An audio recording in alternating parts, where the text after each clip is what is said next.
High নিউজে আপনাদেরকে স্বাগত। আমি রিগ শুরু করছি নিউজ টুডে, কিন্তু সবার আগে চোখ রাখবো হেডলাইন্সে। আপাতত চলছে অস্ত্রবিরতি, আলোচনা পিছিয়ে গেল দুই ডিজিএমওর। তবে পাকিস্তান অস্ত্রবিরতি লঙ্ঘন করলে কড়া জবাব দেবে ভারত, সাফ জানিয়ে দিলেন তিন বাহিনীর ডিজি। ওদিক থেকে গুলি এলে এপার থেকে গোলা ছুড়ুন, নির্দেশ প্রধানমন্ত্রী। সেনা প্রধানকে যে কোনো প্রয়োজনীয় সিদ্ধান্ত নিতে খোলা ছুট। বিমান বাহিনী জানালো অপারেশন সিন্দুর চলছে। ভারতের ক্ষেপণাস্ত্রে বিধ্বস্ত পাকিস্তানের ৮ বিমান ঘাঁটি, পাক বিমানও ধ্বংস করেছে ভারত। সাংবাদিক সম্মেলনে জানালেন ভারতের বিমান বাহিনীর ডিজিএমও এয়ার মার্শাল ভারতী। পাক হামলায় নিহত ভারতের ৫ বীর সৈনিক, এদের মধ্যে একজন বায়ুসেনার চিকিৎসক।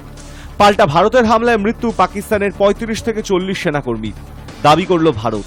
ভারত পাক যুদ্ধবিরতির বড় প্রভাব শেয়ার বাজারে। সোমবার বাজার খোলার পর ২ ঘন্টায় ২২০০ পয়েন্টে লাফালো Sensex. Bank, finance, metal, energy sector বাড়ল সব থেকে বেশি। রোহিতের পর এবার বিরাট কোহলিও টেস্ট ক্রিকেটকে বিদায় জানালেন। ১৪ বছরের টেস্ট ক্রিকেট থেকে অনেক শিখেছি, ইনস্টাগ্রামে বিদায় বার্তায় লিখলেন ৩০ টেস্ট সেঞ্চুরির মালিক। ভারত পাকিস্তানের গোটা ১০ বিমান ঘাঁটি এবং রাডার সাইট গুড়িয়ে দিলেও পাকিস্তানের পাল্টা ড্রোন এবং মিসাইল আক্রমণ ভারতের কোনো সামরিক আস্তানাকে ছুঁতে পারেনি। কিভাবে কাজ করেছে ভারতের এয়ার ডিফেন্স? সোমবার সাংবাদিক সম্মেলনে ব্যাখ্যা করলেন ভারতের ৩ বাহিনীর ৩ ডিজিএমও। স্পষ্ট করে জানিয়ে দিলেন ভারতের সব সামরিক ঘাঁটি সম্পূর্ণ অক্ষত রয়েছে। প্রয়োজনে আবার পাকিস্তানকে জোরালো আঘাত করবে Bharat. This brings me to the point: how have Indian forces managed to minimize the damage to both civilian and military infra in the country, in spite of the unrelenting efforts by the Pakistani forces? Most of you and the majority populace within the country have had a lot to say about the layered and integrated air defense systems put in place by the Indian Armed Forces, which includes the assets of the Indian Army, the Indian Navy, in addition to the primary air defense assets of the Indian Air Force.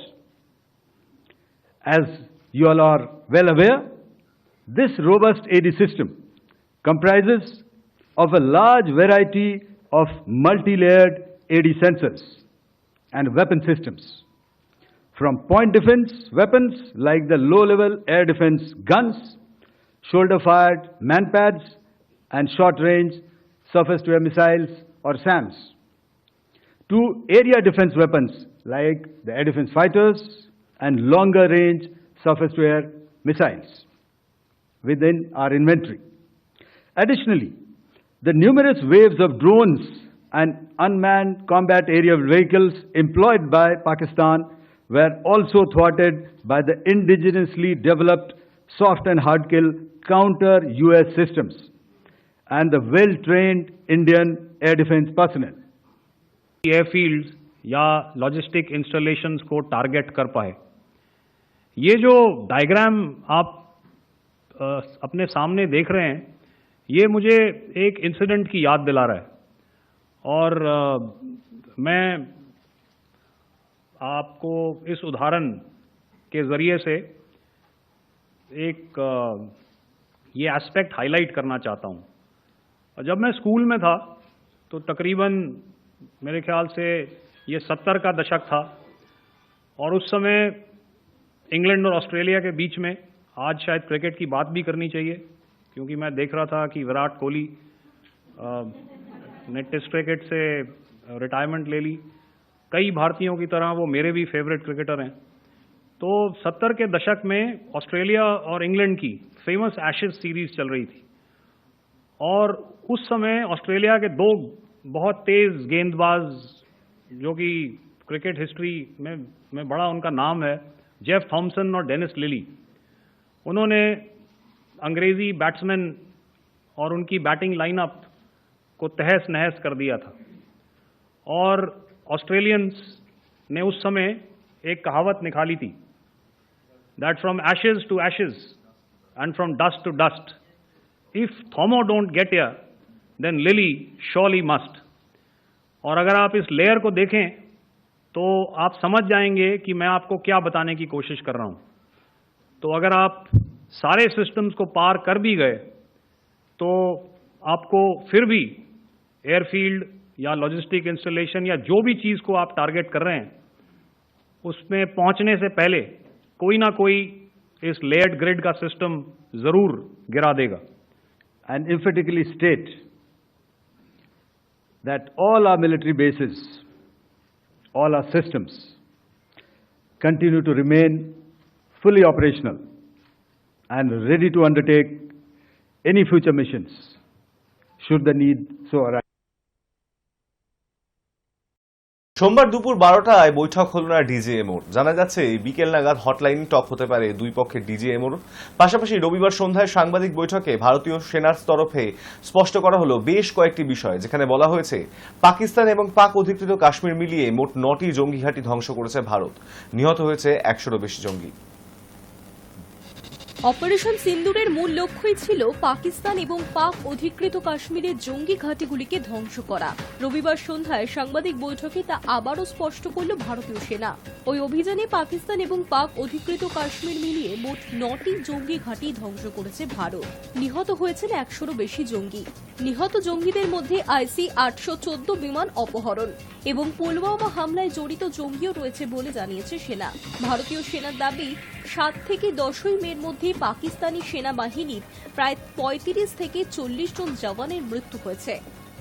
There are, of course, on the line of control other ways to find out as to what has been the effect of what you are doing there in ceasefire violations.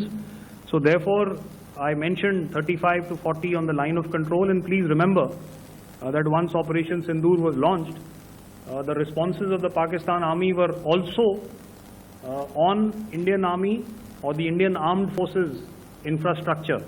Let me put it that way. So that's why I did not cover casualties of the Pakistan Army, at least in the initial phases of battle, because those were not our targets. Our targets were terror-oriented, and of course later, once they launched air intrusions and air operations on our infrastructure, we've used heavier weapons, and of course there would have been casualties, but those are still being assessed. এই সংঘাতের আবহে কোনো Rafale যুদ্ধ বিমানের ক্ষতি হয়েছে কিনা তা নিয়ে প্রশ্ন করা হয়। ওই প্রশ্নের জবাবে এয়ার মার্শাল ভারতী সরাসরি কোনো মন্তব্য করেননি। তিনি জানিয়েছেন একটি সংঘর্ষের পরিস্থিতি এবং রাফালও সেটির অঙ্গ। তবে এই অভিযানে জঙ্গি ঘাঁটিগুলি ধ্বংস করা বাহিনীর লক্ষ্য ছিল এবং সেই লক্ষ্যেই সাফল্য এসেছে। এর ফল গোটা বিশ্ব দেখতে পাবে।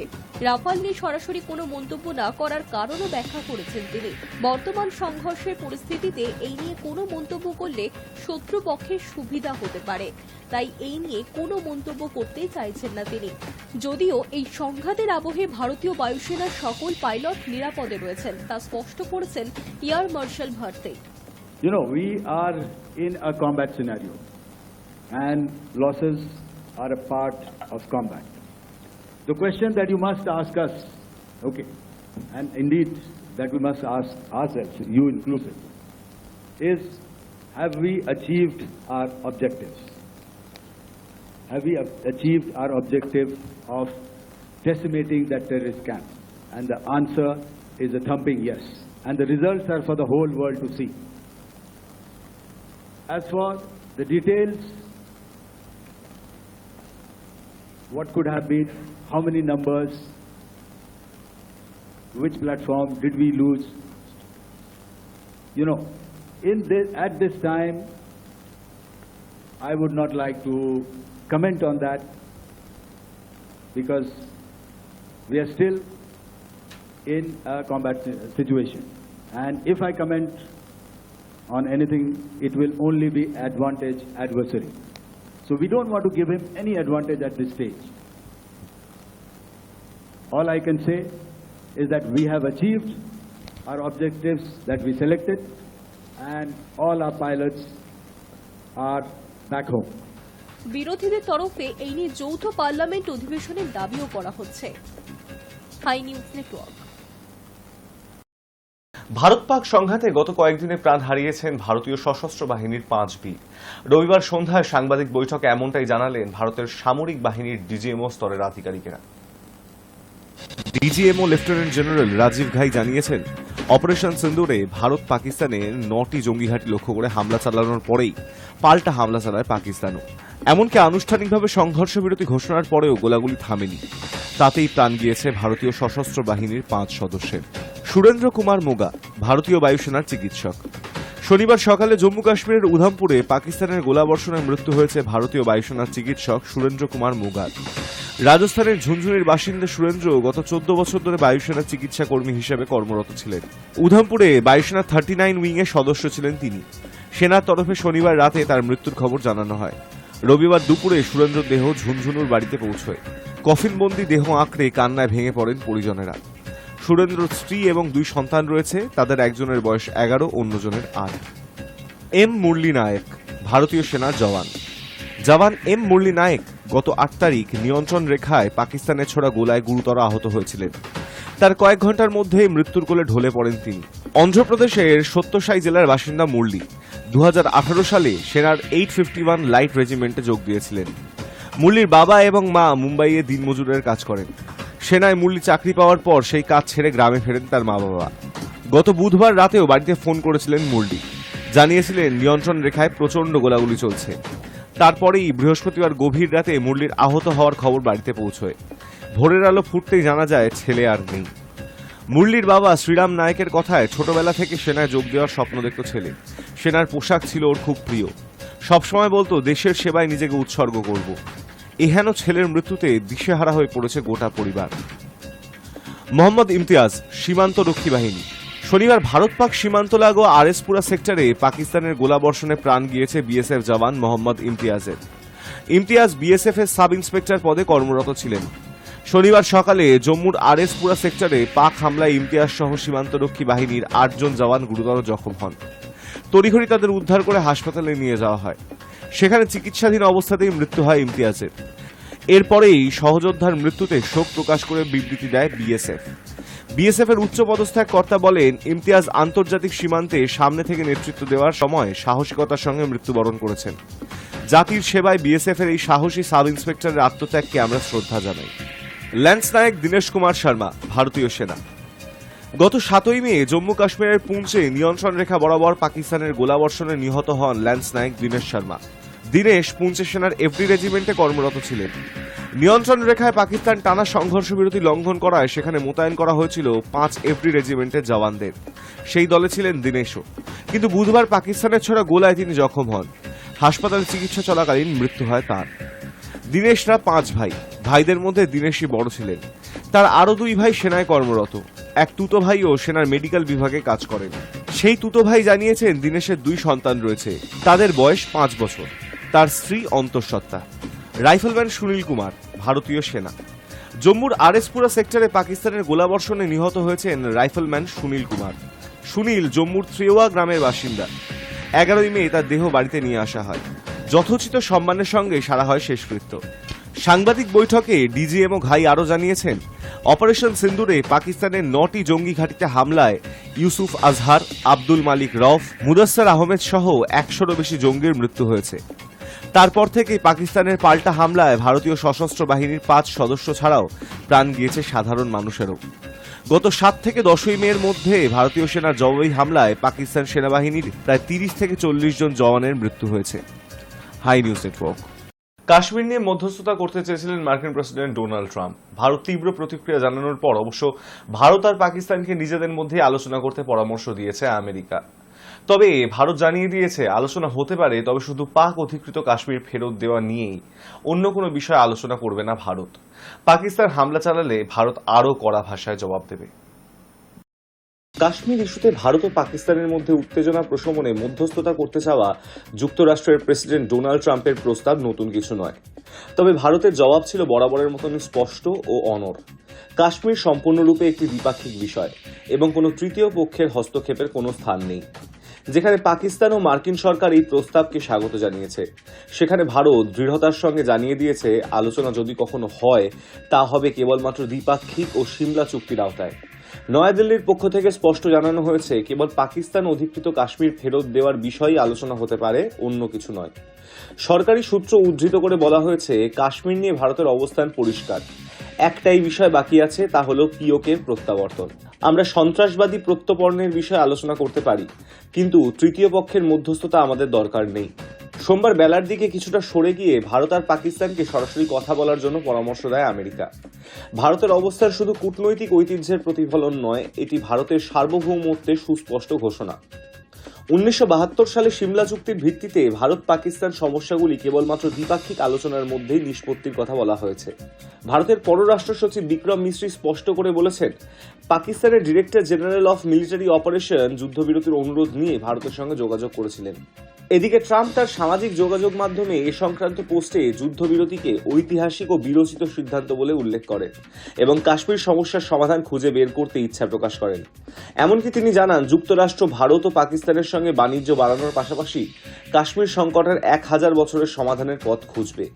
এ প্রসঙ্গে মার্কিন ভাইস প্রেসিডেন্ট জেডি ভান্স প্রধানমন্ত্রী নরেন্দ্র মোদীর সঙ্গে ফোনে কথা বললে মোদী সাফ জানিয়ে দেয়, পাকিস্তান যদি আগ্রাসন চালায় তাহলে ভারত আরও কঠোর জবাব দেবে। পাকিস্তান বরাবরের মতন আন্তর্জাতিক মহলের মধ্যস্থতার আবেদন জানিয়েছে।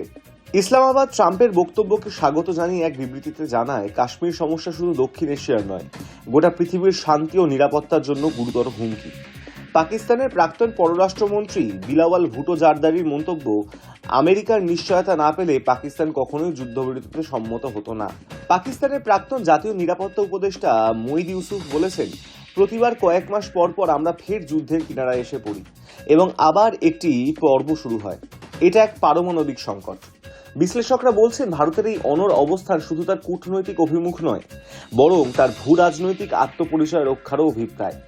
বিশ্বের 5ম বৃহত্তম অর্থনীতি হিসেবে ভারত আজ আঞ্চলিক ও বৈশিষ্ট্য সংকটে নেতৃত্ব দিতে প্রস্তুত। এই অবস্থায় কোনো তৃতীয় পক্ষের অনাকাঙ্ক্ষিত হস্তক্ষেপকে নয়াদিল্লি আত্মনির্ভর কূটনীতির পরিপন্থী বলেই মনে করে। ভারতের বার্তা তাই স্পষ্ট, কাশ্মীর ভারতের অখণ্ড অঙ্গ এবং যদি আলোচনা হয় তা হবে ভারতের শর্তে এবং ভারতের পছন্দ মতো। পাকিস্তান আন্তর্জাতিক মহলে সহানুভূতি পেতে মরিয়া হলেও নয়াদিল্লির অবস্থান এক বিন্দুও টলেনি। পিওকে ফিরিয়ে দেওয়ার প্রশ্ন ছাড়া আলোচনার আর কিছুই নেই। Hi News Network. ভারতের অপারেশন সিন্দুরের আক্রমণের পরবর্তী পদক্ষেপ হিসেবে ভারতের বেশ কয়েকটি বিমানবন্দর বন্ধ রাখা হয়েছিল। যে বিমানবন্দরগুলি খোলা ছিল সেখানে বাড়তি নজরদারি এবং হাই অ্যালার্ট জারি করা হয়েছিল। তবে যে 32টি বিমানবন্দর বন্ধ করে দেওয়া হয়েছিল, এবার চালু হচ্ছে সেই সমস্ত বিমানবন্দর। সোমবার থেকেই খুলে যাচ্ছে সেই সমস্ত বিমানবন্দর। যুদ্ধ আবহে সাময়িকভাবে বন্ধ রাখা হয়েছিল বিমানবন্দরগুলি। জানানো হয়েছিল আগামী 15ই মে পর্যন্ত বন্ধ থাকবে। এর মধ্যেই যুদ্ধবিরতিতে রাজি হয় দুই দেশ এবং উত্তেজনা অনেকটাই কমে যায়।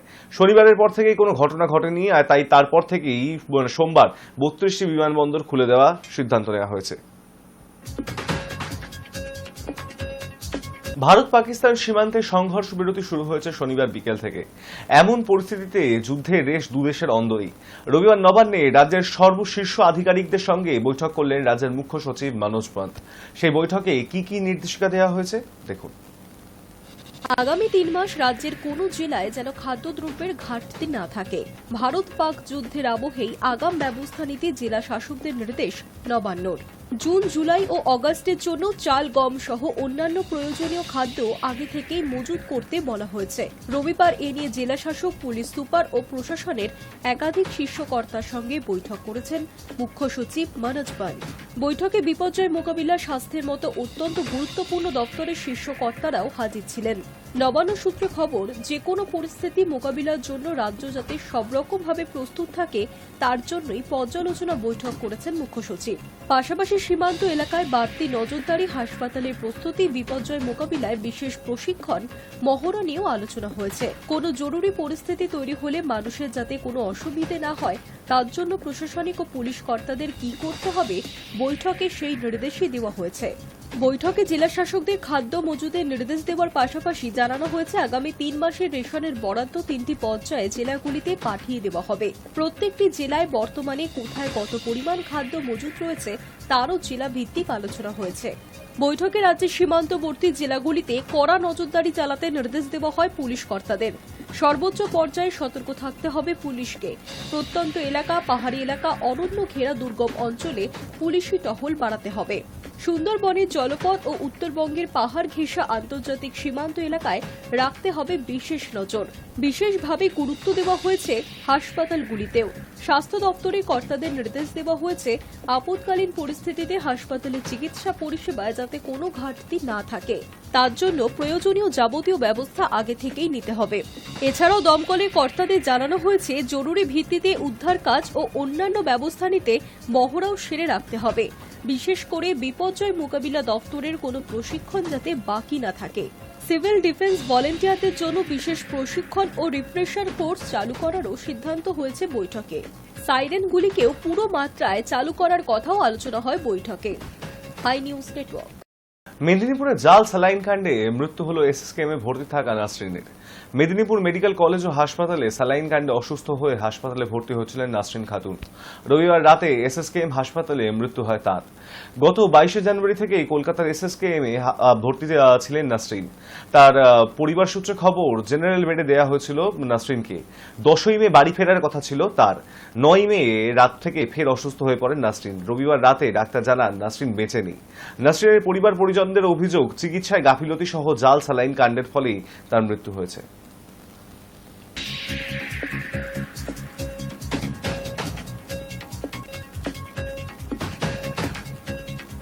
নির্দিষ্ট সময়ের আগেই খসড়া তৈরি করে ফেলল শিক্ষা দপ্তর। 26,000 চাকরি বাতিল মামলায় সুপ্রিম কোর্ট আগেই নির্দেশ দিয়েছিল আগামী 31শে মের মধ্যে নতুন নিয়োগ প্রক্রিয়া শুরুর বিজ্ঞপ্তি প্রকাশ করতে হবে। আর সেই মতোই নির্ধারিত সময়ের আগেই খসড়া তৈরি করে ফেলল রাজ্যের শিক্ষা দপ্তর। শিক্ষা দপ্তর সূত্রে খবর, ওই খসড়া ইতিমধ্যে অনুমোদনের জন্য পাঠানো হয়েছে। নবান্নের সবুজ সংকেত পেলেই প্রকাশ করা হবে বিজ্ঞপ্তি।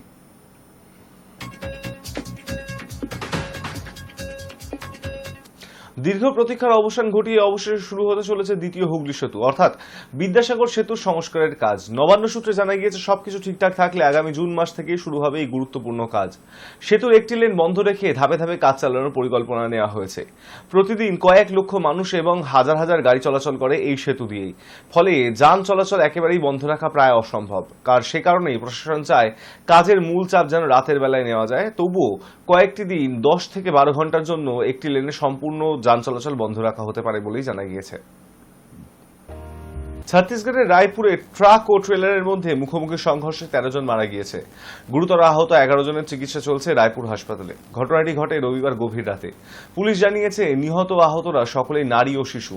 নিহত আহতরা ট্রাকে যাত্রী ছিলেন এবং তারা একটি পারিবারিক অনুষ্ঠানে যোগ দিয়ে রাতে ট্রাকে চেপেই বাড়ি ফিরছিলেন। দুর্ঘটনা ঘটে রায়পুর বালদাবাজার রোডের সারগাঁও গ্রামের কাছে। পুলিশ জানিয়েছে, রায়পুর জেলারই চাউদত গ্রাম থেকে একদল গ্রামবাসী বাঁশরি গ্রামে গিয়েছিলেন অনুষ্ঠানে যোগ দিতে।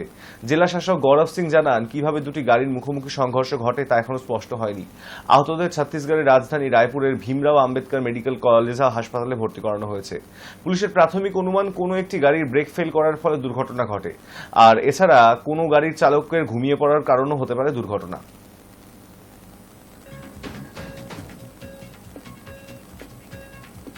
ভারতীয় ক্রিকেট বোর্ডের অনুরোধ রাখলেন না, টেস্ট ক্রিকেট থেকে অবসর নিয়ে নিলেন বিরাট কোহলি। রোহিত শর্মার অবসর ঘোষণার পর কোহলিও সোমবার সমাজ মাধ্যমে অবসরের সিদ্ধান্ত ঘোষণা করলেন। টেস্ট ক্রিকেট থেকে অবসর নিয়েছেন রোহিত শর্মা। তিনি সমাজ মাধ্যমে নিজের সিদ্ধান্তের কথা জানিয়ে দিয়েছেন। কোহলিও একই পথে হাঁটলেন। 123টি টেস্টে 9,230 রান রয়েছে কোহলির। গড় 46.85, শতরান 30টি, অর্ধশতরান 31টি। ভারতের সর্বকালের অন্যতম সেরা ক্রিকেটার তিনি। সমাজ মাধ্যমে কোহলি লিখেছেন, 14 বছর আগে প্রথম টেস্ট ক্রিকেটের নীল ব্যাগি টুপি পরেছিলাম। সত্যি বলতে তখনও জানতাম না ক্রিকেটের এই ফরম্যাট আমাকে কতটা এগিয়ে নিয়ে যাবে। কল্পনাও করিনি। এই ফরম্যাট আমার পরীক্ষা নিয়েছে, আমাকে তৈরি করেছে, আমাকে শিক্ষা দিয়েছে। সারা জীবন এই শিক্ষা বহন করব। তিনি আরও লিখেছেন, সাদা পোশাকে খেলার মধ্যে কিছু ব্যক্তিগত গভীর বিষয় থাকে। শান্ত পরিবেশ, দীর্ঘ সময় খেলা, ছোট ছোট মুহূর্তগুলো কেউ দেখতে পায় না। তবে এগুলো চিরকাল আমার সঙ্গে থাকবে। লাল বলের ক্রিকেটে তিনি যে আর খেলতে ইচ্ছুক নন, একথা বোর্ডকে আগেই জানিয়ে দিয়েছিলেন কোহলি। কিন্তু বোর্ডের পক্ষ থেকে তাকে অনুরোধ করা হয়েছিল সিদ্ধান্ত পুনর্বিবেচনা করার জন্য। কোহলি রাজি হননি। গত অস্ট্রেলিয়া সফরের পর থেকে টেস্ট থেকে সরে যাওয়ার কথা ভাবছিলেন কোহলি। ওই সফরে প্রথম টেস্টে 100 রান করলেও বাকি সিরিজে ব্যর্থ হন তিনি। কিন্তু তিনি যতই খারাপ ফর্মে থাকুক, বোর্ড চেয়েছিল ইংল্যান্ড সফরে তিনি যান। কারণ রোহিতের পর কোহলিকেও যদি কঠিন এই সফরে না পাওয়া যায়, তাহলে ভারতীয় ব্যাটিং অনেকটাই অনভিজ্ঞ হয়ে পড়বে। সেই কারণেই বোর্ডের পক্ষ থেকে কোহলিকে অনুরোধ করা হয়েছিল এখনই টেস্ট ক্রিকেট না ছাড়তে।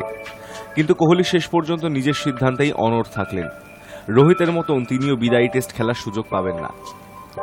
দেশের হয়ে 123টি টেস্ট খেলে কোহলি করেছেন 9,230 রান, গড় 46.85। 30টি শতরান এবং 31টি অর্ধশতরান রয়েছে তাঁর ঝুলিতে।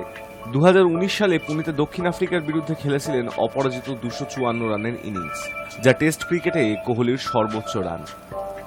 High News Net. Bharat Pakistan সংঘর্ষের জন্য গত 9 মে থেকে বন্ধ করে দেওয়া হয়েছিল আইপিএল।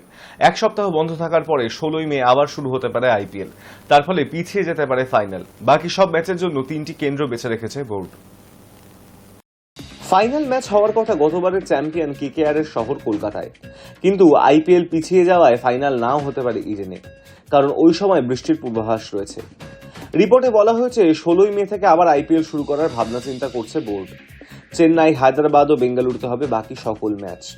বোর্ডের এক আধিকারিক বলেছেন, যেহেতু আইপিএল এক সপ্তাহের জন্য বন্ধ রয়েছে, তাই 25 মের বদলে ফাইনাল হতে পারে 30 মে। পাঞ্জাব কিংস ছাড়া বাকি 9টি দলকে বোর্ড নির্দেশ দিয়েছে মঙ্গলবারের মধ্যে নিজেদের ঘরের মাঠে একত্রিত হতে হবে, তবেই আগামী শুক্রবার খেলা শুরু করা যাবে। 10টি দলের বিদেশি ক্রিকেটাররা কবে ফিরছেন সেই তথ্য বোর্ডকে জানানোর নির্দেশ দেওয়া হয়েছে। গত শুক্রবার আইপিএল বন্ধ হওয়ার পরে সেদিনই ভারত থেকে নিজেদের দেশে ফিরে গিয়েছেন বিদেশি ক্রিকেটাররা। নতুন করে তাদের ফেরত আনার প্রক্রিয়া শুরু করতে হবে। গ্রুপ পর্যায়ের বাকি 12টি ম্যাচ ও প্লে অফ শেষ করার জন্য অন্তত 2 সপ্তাহ সময় দরকার বোর্ডের। প্লে অফের জন্য প্রায় 6 দিন সময় লাগে। সেক্ষেত্রে গ্রুপ পর্বের ম্যাচ শেষ করার জন্য 6 দিন পাওয়া যাবে, অর্থাৎ প্রতিদিন 2টি করে ম্যাচ হতে পারে। সেভাবেই সূচি করতে হবে ভারতীয় ক্রিকেট বোর্ডকে। তবে তার মাঝেই চিন্তার কথা জানিয়েছে আইপিএল এর কয়েকটি দল। নতুন করে প্রতিযোগিতা শুরু হলেও দেশে ফিরে যাওয়া সব বিদেশি ক্রিকেটারকে পাওয়া যাবে কিনা তা নিয়ে সংশয় রয়েছে। অস্ট্রেলিয়া ক্রিকেট বোর্ড সূত্রে খবর, তারা তাদের ক্রিকেটারকে পাঠাবে কিনা তা নিয়ে আলোচনা করছে। যদি সব দল বিদেশি ক্রিকেটারদের না পায়, তাহলে তার প্রভাব ম্যাচের ফলে পড়তে পারে। এখন দেখার বোর্ডের প্রস্তাবের পর দলগুলির তরফে কি জানানো হয়। Hi News Network. News today এখন এই পর্যন্তই। দেখতে থাকুন হাই নিউজ, নির্ভীক, নিরপেক্ষ।